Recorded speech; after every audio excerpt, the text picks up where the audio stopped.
बारामती विधानसभा पोटनिवडणुकीसाठी आज मतदान पार पडतंय।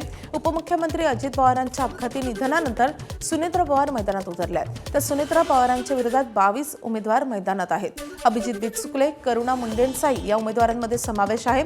प्रचाराच्या सांगता सभेदरम्यान मुख्यमंत्र्यांसह सुप्रिया सुळे यांनी सुनेत्रा पवारांना जास्तीत जास्त मतांनी निवडून देण्याचं आवाहन बारामतीकरांना केलंय। तर रोहित पवारांनी सुनेत्रा पवारांसाठी प्रचार करत बारामतीकरांना अधिकतम मतदान करण्याची साथ घातली आहे। या दरम्यान सुनेत्रा पवार यावेळी कितपत मताधिक्य घेतात हे पाहणं सगळ्यात महत्त्वाचं असेल। बारामती विधानसभेच्या पोटनिवडणुकीसाठी आज मतदान पार पडते। यासाठी प्रशासकीय यंत्रणा देखील सज्ज झाली आहे। यंदा पहिल्यांदाच मतदान केंद्रांवर काम करणाऱ्या अधिकाऱ्यांना मतदान यंत्र घेण्यासाठी स्ट्रॉंग रूमला येण्याची गरज भासली नाही। निवडणूक आयोगाकडून थेट मतदान केंद्रांवर मतदान यंत्र पाठवण्यात आली आहेत। पश्चिम बंगालमध्येही आज मतदान पार पडणार आहे। तर पहिल्या टप्प्यातील मतदान हे 152 जागांसाठी पार पडेल। तर दुसऱ्या टप्प्यातील 142 जागांसाठीचं मतदान 29 एप्रिलला होणार आहे। या निवडणुकीत 2900 पेक्षा अधिक उमेदवार रिंगणात असून या विधानसभेला कोण बाजी मारणार याकडे संपूर्ण देशाचं लक्ष लागलंय। तामिळनाडूत निवडणुकांसाठी आज मतदान होतंय। 234 जागांसाठी तामिळनाडूत मतदान होणार आहे। यासाठी तब्बल 4618 उमेदवार रिंगणात आहेत। मतदानासाठी 75,032 केंद्र उभारण्यात आली आहेत। महाराष्ट्राच्या विधान परिषदेच्या निवडणुकीच्या पार्श्वभूमीवर महायुतीत आता छोट्या मित्र पक्षांची एंट्री होण्याची शक्यता आहे। आरपीआय आठवले गटानं भाजपकडे एका जागेची मागणी केल्याची सूत्रांची माहिती आहे। छोट्या मित्र पक्षांना या निवडणुकीत संधी द्यावी अशी आक्रमक भूमिका आरपीआयनं घेतल्याचं बोललं जात आहे। दरम्यान केंद्रीय राज्यमंत्री रामदास आठवले आज दुपारी 1 वाजता पत्रकार परिषद घेणार आहेत। या बैठकीत नेमकी काय भूमिका ते मांडतात हे पाहणं महत्त्वाचं असेल। पिंपरी चिंचवड महापालिकेतील 52 कोटींच्या भ्रष्टाचार प्रकरणाचा अहवाल सादर झालाय। मुख्य लेखाधिकारी प्रवीण जैन यांनी ज्या उपसूचनांच्या आधारे बिलं दिली त्या उपसूचना बनावट असल्याचं आता स्पष्ट झालंय। दुसरीकडे ज्या ठेकेदारांना बिलं अदा करण्यात आली त्या ठेकेदारांनी नगरसेवकांच्या सह्या कशा काय घेतल्या असाही प्रश्न उपस्थित होतोय आणि त्यामुळे त्या ठेकेदारांना ब्लॅकलिस्ट केलं जाणार का असेही प्रश्न विचारले जात आहेत। स्पष्टपणे आपण ती मागणी केलेली आहे की हे ठेकेदार कोण होते, या ठेकेदारांनी कशा पद्धतीने बिलं काढली, त्यांनी त्यांच्या एचओडींकडून बिलांची शहानिशा तरी केलेली आहे का नाही, की त्यांना ते बिलं देणं आपण होतो का नाही, त्यांनी जागेवर काम केलंय का नाही, हे देखील त्या गोष्टीमध्ये येणार आहे।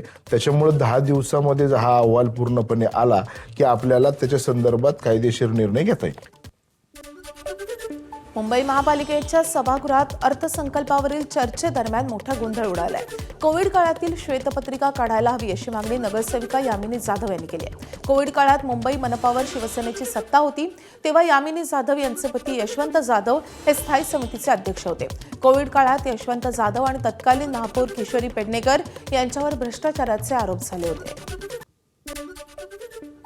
मी या अशा किचड काही गोष्टी असतात की त्या गोष्टींकडे फारसं उलट माझंही म्हणणं आहे, जर कोविड काळाची जर माहिती यांना हवीच आहे तर देशातून राज्यामध्ये मुंबईमध्ये PM फंड किती आला, राज्यामध्ये या मुंबई राज्यात आमदार जे सगळेच आमदार मुंबईमधले निवडून आलेले त्यांनी किती फंड मुंबईला दिला, मुंबईचा कळवळा तेव्हा कोणाकोणाला होता, बात निकली है तो दूर तक जाने दो।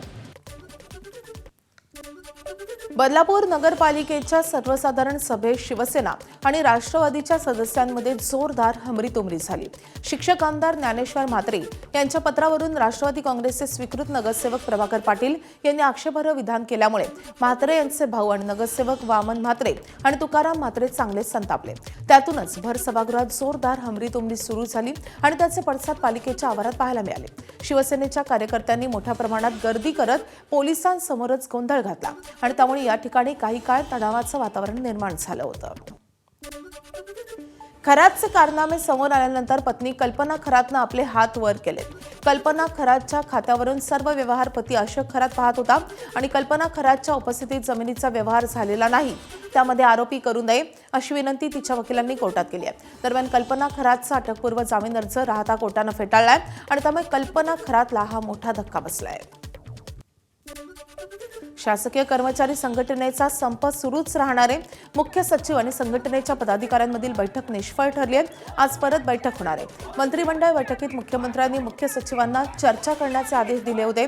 मंत्रालयाच्या 6व्या मजल्यावर मुख्य सचिव आणि संघटनेच्या पदाधिकाऱ्यांमध्ये झालेली चर्चा निष्फळ ठरली आहे. वादाच्या भोवऱ्यात सापडलेल्या भाजपच्या जन आक्रोश मोर्चाच्या आयोजकांवर अखेर गुन्हा दाखल झालाय. अटी शर्तींचं उल्लंघन केल्याप्रकरणी पोलिसांनी कारवाई केली आहे. आयोजक संतोष पांडे यांच्यावर गुन्हा दाखल झालाय.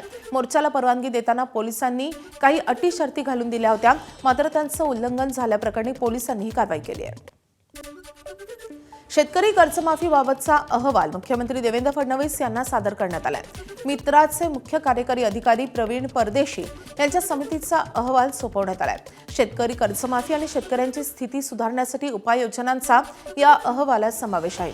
शेतकरी कर्जमाफीचा उल्लेख महायुतीच्या जाहीरनाम्यात केला होता आणि हा अहवाल त्यामुळे अतिशय महत्त्वाचा आहे. अहवालाची राज्य सरकार विभागाकडून छाननी केली जाईल आणि त्यानंतर तो मंत्रिमंडळासमोर मंजुरीसाठी ठेवला जाईल.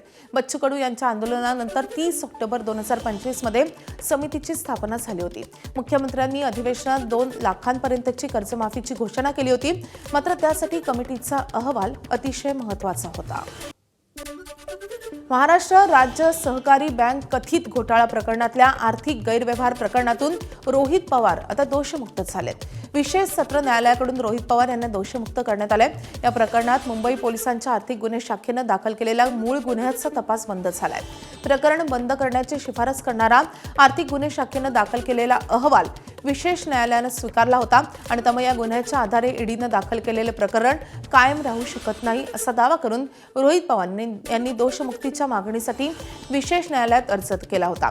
आपल्याविरुद्ध ईडीनं केलेले आरोप हे खोटे असून खटला दाखल केला जाऊ शकत नाही असाही दावा रोहित पवारांनी अर्जाद्वारे केला होता. त्या अर्जानुसार रोहित पवार यांना विशेष सत्र न्यायालयानं आता दोषमुक्त केले आहे. ईडीकडे पण आपण विषय मांडले होते, चर्चा केली होती, आमची एन्क्वायरीसुद्धा झाली होती, सगळे पुरावे तिथे दिले होते. अनेक हिअरिंग झाल्यानंतर आणि EOW लिस्टसुद्धा तिथे त्यांचा क्लोजर रिपोर्ट दिल्यानंतर या केसमध्ये कुठंच काय राहिलं नव्हतं. त्यामुळे कुठं ना कुठंतरी आपण हे म्हणू शकतो, जे सत्य असतं ते काही प्रमाणात परेशान होऊ शकतं, पण सत्याचा कधी पराजय होऊ शकत नाही. पण या सगळ्या प्रोसेसमध्ये जो मनस्ताप झाला, मला असेल, परिवाराला असेल, याच्यामुळे नक्कीच कुठं ना कुठंतरी मनामध्ये एक भावना आहे की हा जो आपल्याला त्रास मुद्दामून त्या ठिकाणी केला गेला हा काय योग्य नाही. त्यामुळे एक चांगला हिंदीचा डायलॉग आहे की घायल हो इसलिए घातक हो.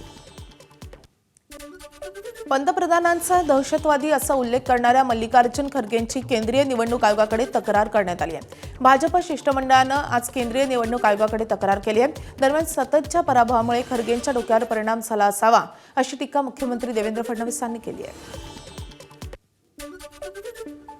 Modi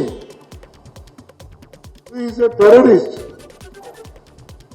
and he won't believe in equality. His party won't believe in equality and justice. सततच्या पराभवामुळे कदाचित काँग्रेसचे अध्यक्ष मल्लिकार्जुन खरगेजी यांच्या डोक्यावर परिणाम झाला असावा. त्यामुळे राष्ट्रभक्त, देशभक्त आणि ज्यांनी सुरक्षित आणि आधुनिक भारत तयार केला त्या मोदीजींच्याबद्दल अशा प्रकारचे त्यांनी अपशब्द वापरले आहेत. देशाच्या पंतप्रधानांबद्दल त्यांनी केलेलं वक्तव्य याचा आम्ही निषेध करतो. त्यांनी वक्तव्य परत घेऊन जाहीर माफी मागावी अशा प्रकारची या ठिकाणी आम्ही मागणी करतो. महिला आरक्षणाबाबत राहुल गांधींनी काँग्रेसच्या महत्त्वाच्या नेत्यांसोबत बैठक घेतली आहे. या बैठकीत अशोक गेहलोत, सचिन पायलट, भूपेश बघेल यांच्यासह 41 नेते उपस्थित होते. यावेळी राहुल गांधींनी विधेयकाच्या विरोधात एकजुटीनं रस्त्यावर उतरण्याचं आवाहन केलंय. माझे आणि राहुल गांधींचे संबंध चांगलेच आहेत. यासोबतच काँग्रेसमधील अनेकांशी आजही संबंध चांगले असल्याची कबुली भाजपचे खासदार अशोक चव्हाण यांनी दिली आहे.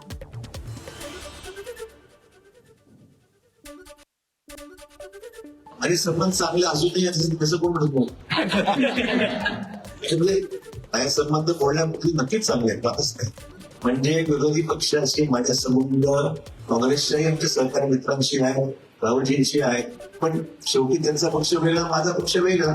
त्यामुळे सरकारने जबाबदारी माझ्यावर सांगितली तर मी निश्चितच लक्ष घालेन.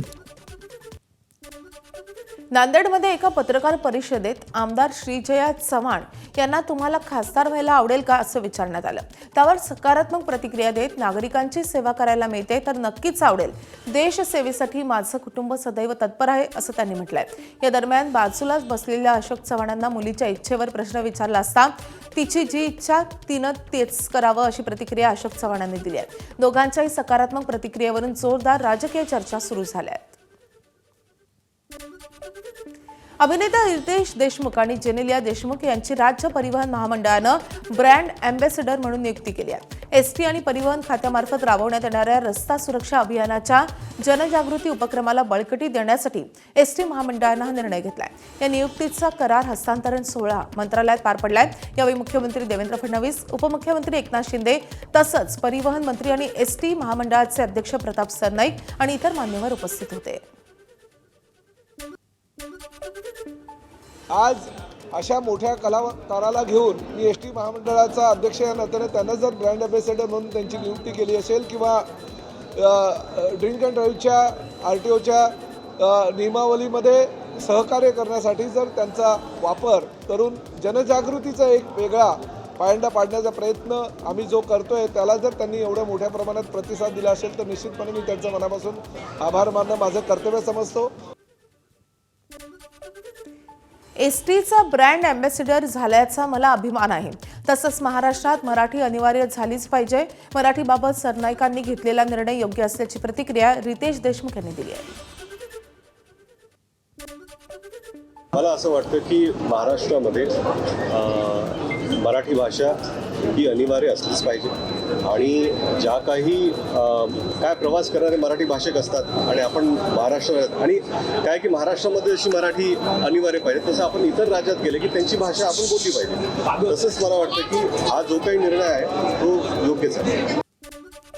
बीडच्या मस्साजोगमधील सरपंच संतोष देशमुख हत्या प्रकरणातील आरोपी सुदर्शन घुले, प्रतीक घुले आणि इतर गुन्ह्यातील आरोपी शंकर शेख कडून एका कैद्याला मारहाण करण्यात आली आहे. वाल्मिक कराड गँगची तुरुंगात दहशत सुरू असल्याचा आरोप मारहाण झालेल्या कैद्यानं केलाय. जेलमध्ये बसण्याच्या जागेवरून झालेल्या वादातून मारहाण झाल्याचं या कैद्यानं ऑडिओ क्लिपमध्ये सांगितलंय. कैद्याकडून जेलमध्ये घडलेला प्रकार एका व्यक्तीला सांगतानाची ही कथित ऑडिओ क्लिप समोर आली आहे. दरम्यान या संदर्भात जेल प्रशासनानं मारहाण झालेल्या कैद्याला विचारणा केली असता कैद्यानं कोणतीही तक्रार नसल्याचं लेखी स्वरूपात दिल्याची माहिती कारागृह अधीक्षक रामराजे चांदणे यांनी फोनवरून दिली आहे. मेरा नाम अजहर अब्दुल रहमान पठान है. मैं अम्बेजोगी का हूँ. मैं मई पर डायरेक्ट में था. सुदर्शन घुले, प्रतीक घुले और शंकर मधुकर शेख ये तीनों आए और डायरेक्ट मुझे मारना चालू करे. मैं बात भी कर रहा तो बात नहीं करने दे रहे. मेरा हाथ है तो उखड़ गया, ऊपर हड्डी निकल गई और सुन रहे भी नहीं. साहब लोग अभी कोई सुन रहे नहीं मेरी बात और सब उनसे मिले वाले है, पैसे खा रहे उनसे और मेरे को न्याय दे बोल रहा तो मेरे को न्याय भी दे रहे नहीं.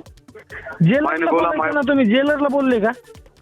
जेलरला बोललो. जेलर म्हणला जेलर त्यांचाच माणूस आहे, त्यांच्या खूप पैसे गिसे घेते. पण अभी जो जेलर आए चांदने साहब उनको सुप्रिंटेंडेंट बना इन्होंने करके उनको भी मेरा सुन रहे थे और मुझे डरा रहे, मुझे धमक्या दे रहे. ती म्हणाले कसंही फरक करतो तुझा, मी सांगतो कसं करायचं, आमचं काय वाकडं होत नाही.